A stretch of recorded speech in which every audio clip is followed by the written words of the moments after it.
Partner van Toes in Limburg is Landgoed Hommelheide.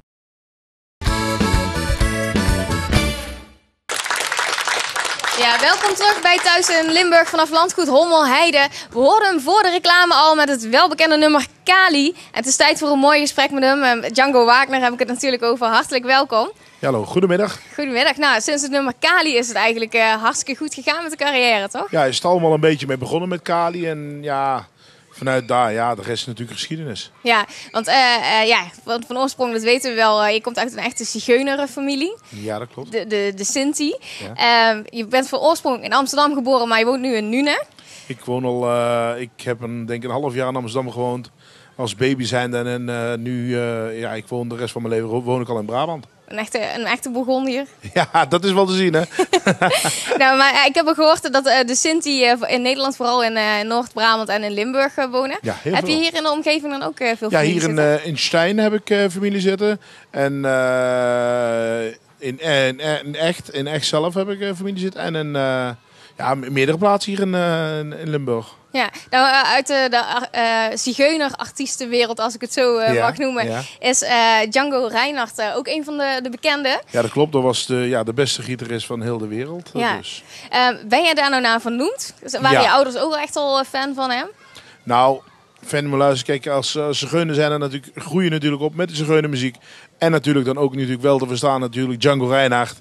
Ja, want dat was natuurlijk toch, was en is nog steeds natuurlijk een heel groot voorbeeld natuurlijk voor ons zigeuners. Ja, hoe kijk je terug naar zijn muziek? Haal je daar inspiratie uit? Er zit heel veel mooie muziek. Kijk, de warme klanken natuurlijk van de gitaar. Maar ook natuurlijk niet te vergeten zijn mede-orkestlid Stefan Grappelli. Die speelde de viool. Ja, en de viool is ook natuurlijk echt een instrument. Dat hoort ook gewoon bij een zigeuner. Ja, maar die zigeunerwereld, dat laat jou natuurlijk never nooit los. Nee, zeker niet. Ja, je wilt het ook overdragen naar je fans. Hoe moet ik me dat voorstellen, die wereld? Wat wil jij dat andere mensen daarvan meekrijgen? Nou, wat wil ik de andere mensen van meekrijgen? Ja, echt meekrijgen. Maar luister, ik wil de mensen gewoon mee laten genieten natuurlijk aan de wereld wat zigeuner heet natuurlijk.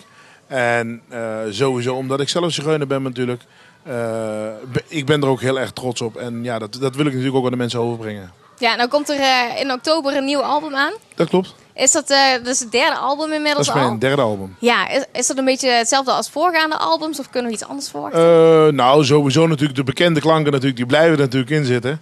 Maar er komen ook hele andere stukken op. Ook er staan ook een paar ballads op en zo. En er zit ook weer een bonus track op. Net als wat ik op mijn 2 voorgaande albums heb gedaan. Gewoon weer een verrassing dat je bijvoorbeeld zegt, zingt hij zoiets ook? Dus ja, dat is wel leuk. Heel verrassend, inderdaad. Ja, een bonus track, ja. Ja, kunnen we ook nog iets verwachten in de Sinti-taal? Want dat spreek je zelf ook. Dat zal zeer zeker ook natuurlijk gaan gebeuren. Jammer genoeg op dit album nog niet. Maar zeker gaat er nog een lied komen natuurlijk in de Sinti-taal. Ja, nou, hier het eerste optreden wat we hebben gezien, sta je alleen. Zometeen heb je ook nog een heel mooi nummer dat je gaat brengen. Maar je bent ook bezig met het vormen van een eigen band. Ja, daar ben ik ook volop mee bezig. We zijn bezig met een band en er gaan dan ook eigen invullingen komen erbij. Net als een zigeunergitaar, een viool en een accordeon komt erbij. Grootste plannen nog die gaan komen? Ja, de plannen te over. We zijn met van alles bezig. Ik wil ook een heel groot concert natuurlijk binnen nu en een jaar wil ik dat realiseren in Eindhoven. In het beursgebouw dan? In het beursgebouw in Eindhoven, ja. En wat mogen we daarvan verwachten? Een hele show eromheen? Met andere artiesten erbij? Ja, zeker. Er komen natuurlijk ook gastoptredens erbij. Met echte vrienden van mij natuurlijk. En de invulling moet nog gemaakt worden. Maar ik weet zeker dat het heel verrassend voor de mensen zal zijn. Ja, nou hebben we je eerder dit seizoen gezien met Frans Duits in ons programma. Met de single die jullie hadden in ons café. Ja, klopt. Mooi duet trouwens. Maar komen er nog meer duetten aan? Er gaan zeker nog wel, er gaan nog wel meer duetten. En wie weet misschien ooit in de toekomst ook nog met Frans. Want de samenwerking was zo goed verlopen. Wie zal het zeggen? De toekomst zal het brengen.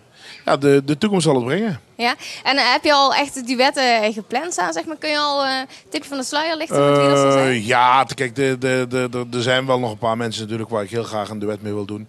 Kijk, je hebt Marianne Weber natuurlijk, de koningin van het levenslied. Als ik daar een liedje samen mee mag zingen, natuurlijk een duet mee mag opnemen. Ja, nou ja, dan ben je qua muzikaal natuurlijk, qua levenslied, ja, dan heb je toch wel echt de top. Ja, is dat je grootste droom of heb je nog andere dromen die je als artiest zijnde wil bereiken? Nou, om te beginnen natuurlijk heel veel muziek maken. Heel veel mensen verblijden ook met mijn muziek. En dat vind ik gewoon het belangrijkste. Nou, hartstikke mooi. We gaan in elk geval de mensen hier nog verblijden met de muziek.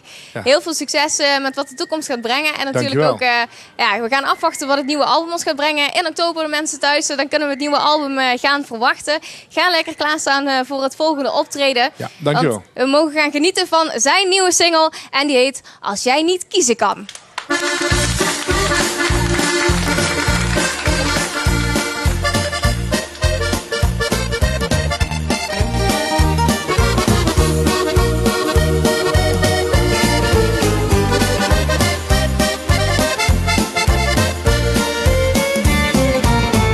Zal ik je zachtjes binnenkomen? Heb je heel voorzichtig in mijn bed. Je kust me tegen zonder iets te zeggen. Ik heb de wekker al gezet. Als je naar me vraagt waar jij vandaan komt, zeg je niets en draai je zuchtend door. Nooit krijg ik een antwoord op mijn vragen. Er is iets mis, ik ben niet door. Als jij niet kiezen kan, ga naar die andere dag. Ja, alles wat je vroeg heb ik gegeven. Misschien heb ik het mis, dat er een ander is. Waar is die mooie tijd van ons gebleven? Misschien heb ik het fout, dat je van een ander houdt. Als dat zo is, dan moet je mij dat zeggen. Je hebt me nog van alles uit te leggen. Als jij wilt gaan, pak dan je koffers maar. Ik voel me soms zo leeg als jij me aankijkt. Er is iets wat je mij niet zeggen moet. De waarheid is wat ik zo graag wil horen. Je bent al maandenlang zo ziek. Als ik aan je vraag waar jij naartoe gaat, dan zeg je niets en draai je zuchtend door. Nooit krijg ik een antwoord op mijn vragen. Er is iets mis, ik ben niet door. Als jij niet kiezen kan, ga naar die andere dag. Ja, alles wat je vroeg heb ik gegeven. Misschien heb ik het mis, dat er een ander is. Waar is die mooie tijd van ons gebleven? Misschien heb ik het fout, dat je van een ander houdt. Als dat zo is, dan moet je mij dat zeggen. Je hebt me nog van alles uit te leggen. Als jij wilt gaan, pak dan je koffers maar.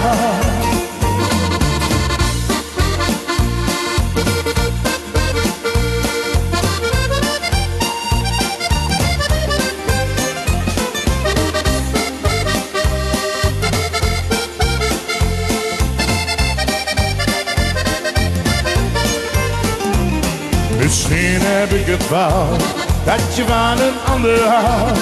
Als dat zo is, dan moet je mij dat zeggen. Je hebt me nog van alles uit te leggen. Als jij wilt gaan, pak dan je koffers maar. Je hebt me nog van alles uit te leggen. Als jij wilt gaan, pak dan je koffers maar. Als jij niet kiezen kan, ga naar die andere dan. Dank jullie wel, dank jullie wel.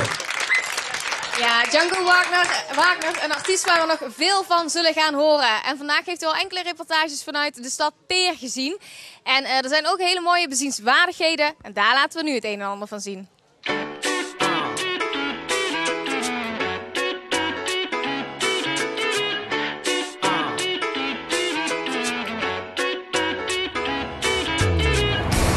We zijn weer terug in Peer en Marie-José is voor een tweede keer met me mee. Nu even niet over Breugel, maar we gaan over de rest van Peer praten. En eigenlijk hier op het Marktplein is al superveel historie te zien. Hè? Ja, natuurlijk. Maar ik wil eerst even beginnen met de peer. Waar komt die vrucht en die naam, wat heeft dat met elkaar te maken? Maar onze gouden peer heeft niks met de naam peer te maken. Want peer is afgeleid van het Latijnse pirgus of het Franse pierge. En dat betekent eigenlijk omheind gebied langs een verharde weg.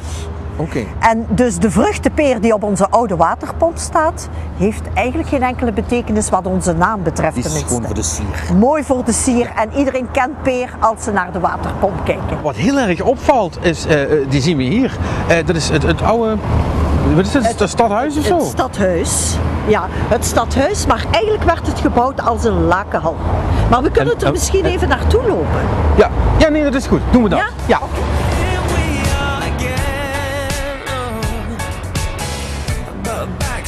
Je ziet ook, volgens mij, dat zal het wapen zijn van Peer. Ja, het bovenste wapen wat je ziet is het stadswapen van Peer. Links bij de drie schilden zie je het wapenschild van Loon.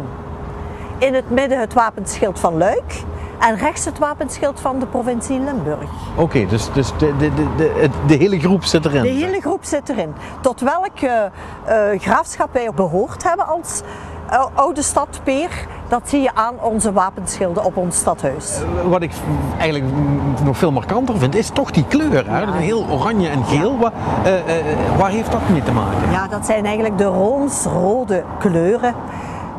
We hebben tot het graafschap Loon behoord en die kleuren waren rood en geel. Dat kun je ook zien in ons wapenschild. Ja. Maar je kunt ook zeggen, de baksteen is rood en de mergel is geel. En zo is ons stadhuis ook geverfd geworden. Hè? Dat is ook heel mooi. Het heeft 's avonds een echt heel mooie kleur als de lichten erop schijnen. Dus het is vrij uniek. Ja, dat geloof ik wel. Ja. Ja, je zegt hier zit nog iets speciaals, maar ik zie het niet. Het is hier mooi geplaveid. Is dat heel bijzonder? Of, Nee, onder die plaveien is het heel bijzonder, want je hebt een verbinding van onze oud stadhuis met het Hotel de Boskar. En dat is een ondergrondse verbinding, dus de mensen die in het hotel verblijven, moeten niet door de buiten om in de taverne te komen die in het die daar nu zit. Ja. Maar wat was dat vroeger dan? Was dat een vluchtgang of zo? Nee, dat heeft men nu pas gemaakt, want dat is er nooit geweest, de verbinding tussen Boskar en oud stadhuis. Die is helemaal niet historisch. Nee, die is gewoon niet handig. Zo mag je het zeggen.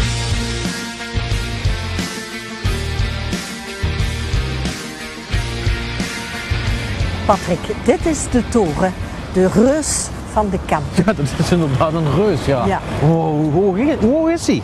Die is 65 meter. 65? 65 Het lijkt veel hoger. Hij lijkt veel hoger, ja. Het is een volledige bakstenen Gotische toren. De Sint-Trudeltoren wordt hij genoemd. De Baken der Kempen. De Reus der Kempen. Ja. Hij heeft vele namen gekregen. Is het de hoogste hier in de omgeving? Ja, ongeveer wel. Het is ongeveer de ongeveer hoogste. of Ja. echt? Nu, je mag zeggen echt. Ik wil niet altijd even chauvinistisch overkomen, maar ja. 65 meter is een van de hoogste torens van Limburg. En wat zit daar nu bovenin? Want daar lijkt hij wel helemaal open eigenlijk. Ja, dat zijn eigenlijk de galmgaten. De galmgaten hebben altijd in de toren gestaan. En oorspronkelijk hingen er 3 klokken in de toren. Maar vanaf 1992 hebben wij een bijaard in onze toren. Een bijaard die in 1999 al vergroot is geworden. Dus we hebben nu een bijaard met 64 klokken.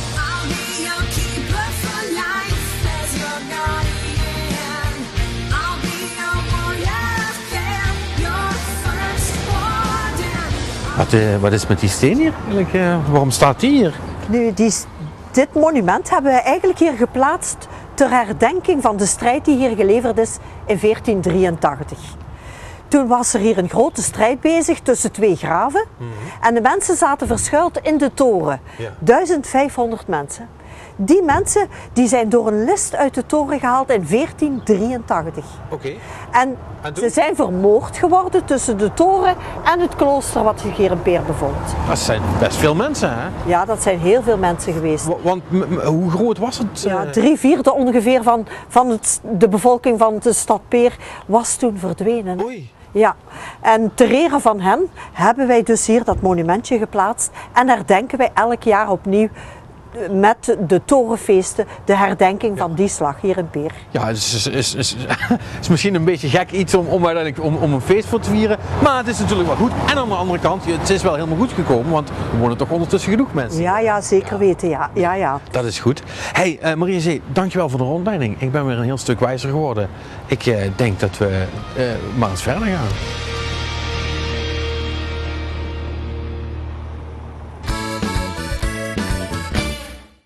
Ja, in Peer valt dus van alles te doen, maar ook hier op Hommelheide in Susteren.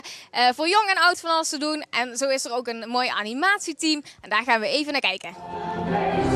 Vergeet al je zorgen, natuurlijk kan weer morgen, maar niet vandaag. Wat een feest, er staat wat te gebeuren, dus kan dat niet meer treuren, geniet vandaag. We gaan op pad, een heel klein feestje vieren, een restaurant, daar durf ik heus wel in.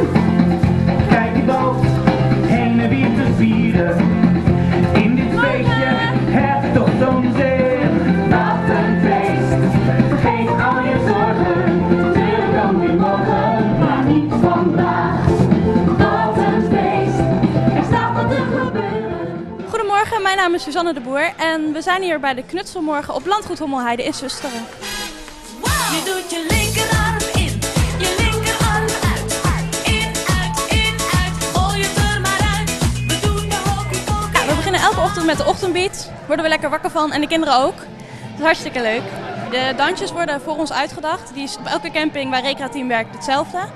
En alle activiteiten worden ook door hen uitgedacht en wij voeren ze uit. Gemiddeld bij de knutsel is het toch wel 30 à 40 hier. En theater ook zoiets. En daartussenin varieert het een beetje. Er zijn ook andere dingen te doen op de camping. Kinderen vinden het zwembad ook hartstikke leuk en de speeltuin ook. Dit is mijn 4e jaar en mijn eerste jaar als teamleider. Dus je leert elk jaar weer bij.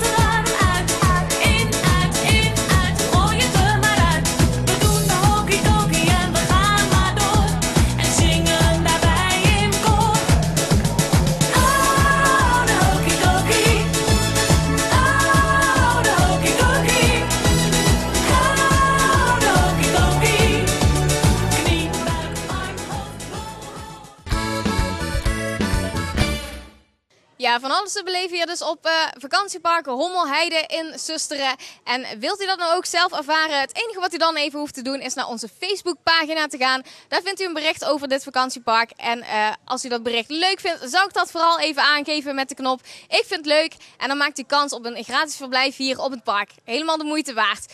En wat ook de moeite waard is om even een kijkje te nemen nog in Peer. Daar hebben we de hele uitzending al gedaan. En daar zijn we op het terras gaan zitten met de wethouder over alle mooie toeristische plekjes daar. En we zijn weer terug in Peer en ik ga zo praten met Siert Cornelissen. Dat is de schepenwethouder van toerisme. Om te zien wat hier nog allemaal gaande is en hoe ze dat aanpakken in Peer. Hallo. Hallo. Hi. Hi Patrick. Nou, we zitten hier lekker op het terras. Misschien niet het beste weer vandaag, maar toerisme is iets van de lange termijn. Hè? Dus als je daar nou naar kijkt, denk je dat dat goed gaat? Dat gaat goed, ja. Nu, het is geen toeval toerisme in Peer. Dus begin jaren 80 is er voor gezorgd door het toenmalig stadsbestuur dat er eigenlijk in de ruimtelijke uitvoeringsplannen dat er een heel gebied werd uitgetekend waar toerisme mogelijk was. Ja. En dat is eigenlijk toch wel een ommekeer geweest voor Peer. Dat was een heel bewuste keuze. Men wilde eigenlijk toerisme hier op de kaart zetten en vanaf toen is daar ook heel intensief aan gewerkt. En denk je dat de komst van Centerparks, van dat park, dat iets ermee te maken heeft dat het toen begonnen is? Absoluut. Dus dat was de bedoeling van hier die inplanting mogelijk te maken. Dus daarvoor zijn dan ook ruimtelijke uitvoeringsplannen verwezenlijkt. En En absoluut, dus in het begin hadden mensen daar zelfs een beetje schrik van hier, maar dat is een succesverhaal. Dus, we schrik van al die vreemde mensen over de vloer, zeg maar. Of? Ja, Peren is een landelijke gemeente, een rustige gemeente. En de mensen hadden toch wel een beetje schrik dat die rust zou verdwijnen. Maar die is goed bewaard gebleven, hè? Absoluut. En die rust, dat is ook wel een troef van Peer. Dus als wij zeggen, wat zijn de troeven van Peer als toeristische gemeente, dat is vooral dat landelijke eigenlijk. Dus tegenwoordig, het is heel druk, iedereen heeft het heel druk. Mensen moeten zich voortdurend haasten, van het ene naar het andere. En dat is dan een verademing om hier te komen fietsen, te komen wandelen. Paardrijden is ook een heel... Ja, maar goed, er gebeurt hier toch nog meer. Ik kan me nog wel herinneren, toen ik vroeger klein was, dat we hier ook voor meubels kwamen kijken. En het hele fenomeen Meubelboulevard was toen bij ons nog niet zo, althans niet dat ik weet. Maar hier was dat wel al, toch? Ja, dat is iets heel speciaals. Dat is inderdaad het meubeltoerisme. Dus we hebben hier een aantal heel grote meubelzaken. En vooral in het weekend wordt Peer eigenlijk overspoeld door meubeltoeristen. En een heel groot aandeel, een groot deel van die toeristen komt uit Nederland. Ja. Dus het stikt hier van de Hollanders, dat zou ze hier vermoedelijk zeggen. Wij zeggen dat soms heel voorzichtig opzijden dat vroeger, want ondertussen zijn we dat wel gewoon. Maar, ja. En ik heb ook begrepen dat Peer redelijk sportief is. Is dat zo? Ja, best wel. We hebben toch wel een aantal heel interessante sportieve attracties. Ik denk aan de wielerpiste. Dat is een outdoor-wielerbaan. Het zijn geen officiële afmetingen, maar het is heel interessant tegenwoordig. Het is nogal druk op de weg en zo. En mensen kunnen daar het pisterennen beoefenen. Nu, wat ook heel interessant is hier en ook uniek, dat is de Snow Valley. De skipiste. En hoe groot is die hier ongeveer? De hoogte is ongeveer 50 meter. Ja, 50 meter. 50 meter, ja. De lengte is ongeveer 230 meter. Ja. En... Daar is ook een snowboardpiste bij. En voor de kinderen is er ook een oefenpiste. Dus, ja, dus daar kan in principe ook iedereen terecht. Ja. Kunnen we in ieder geval zeggen dat het in Limburg goed te skiën is. Voilà. Zonder al te nationalistisch willen te zijn. Ja. Een beetje chauvinisme mag. Ja, dat is niet erg. Hè. En als je nu één ding erbij zou mogen toveren in Peer. Dat je zegt, ja, dat hebben we hier niet en dat wil ik nu hebben. Wat zou dat zijn? Wat we nog zouden willen is een speeltuin. Ja. Ik merk dat dat ook iets is dat hier bij de mensen van Peer leeft. Ja. En ook alweer gericht op die doelgroep met kinderen een grote speeltuin. Dat zou er nog bij mogen. Ik denk niet echt aan een groot attractiepark, maar een grote speeltuin. Ook met het fietsen en het wandelen en het ruiteren. Het is altijd heel fijn om ergens stopplaatsen te hebben. En daar mag er nog wel eentje bij waar kinderen zich dan ook kunnen amuseren. Nou, bedankt voor de info. En, want ja, luister, goed weer of niet, ik vind het hier toch wel gezellig. Dus ik blijf nog gewoon even zitten. Proost.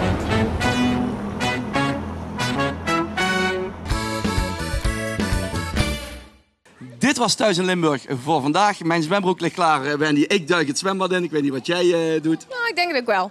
Eerst zullen we de gasten voor morgen nog aankomen. Morgen weer een spetterende Thuis in Limburg. Met wie heb jij? Ik heb Ria Omen te gast, Europarlementariër. En natuurlijk hebben we weer mooie muziek van niemand minder dan New Timeless. Dus dat wordt in elk geval genieten. Ik hou het weer bij de sport, bij het zaalvoetbal in dit geval. Want Vic Hermans, oud zaalvoetballer en tegenwoordig zaalvoetbalcoach, is hier morgen, schuift hij aan op het terrasje van ons. Wat volgt hierna? Nou ja, voordat we natuurlijk de nieuwe uitzending van morgen hebben, moet u ook eventjes kijken naar het Heuvelland Vierdaagse Journaal. Want daar valt ook van alles te zien. Dus eerst wandelen, wij gaan zwemmen. Bedankt voor het kijken, graag tot morgen. Hoi hoi. Hoi.